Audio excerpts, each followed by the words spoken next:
Or, as it should be, our governments and our social systems and our civic systems focused on making sure that the citizens are cared for. I think there's a lot of emphasis on, how broken things were under Biden. And I just want to reemphasize that there were a lot of things that were broken when Biden took office, and that Biden slowly cleaned up to the best of his ability within the structures of not being a dictatorship.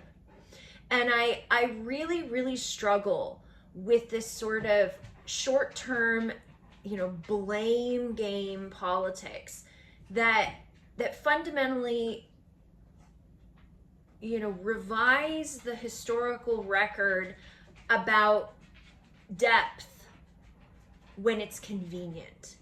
That somehow there is no depth in the problems that were being addressed on a mass scale that were absolutely unmitigated by the corporate individuals and the corporate structures that created those problems in the first place.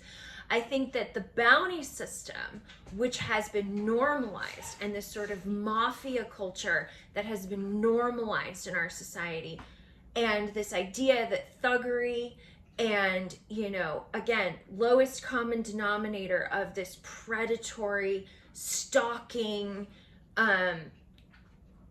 demand sort of behaviorism,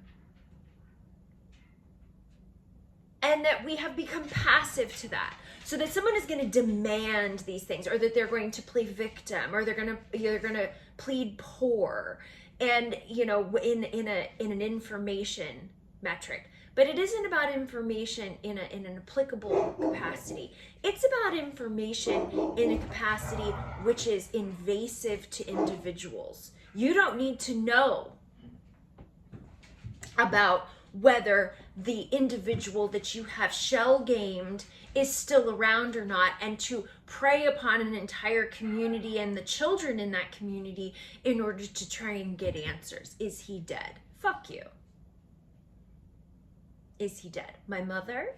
Is that what we're asking? Or are you asking about the individual that you supposedly assigned to me? Or are you talking about the male counterpart shell of me that has been pumped for years that doesn't actually exist because I am not male? Are we which one of those things is it? None of which is your business. See how that works?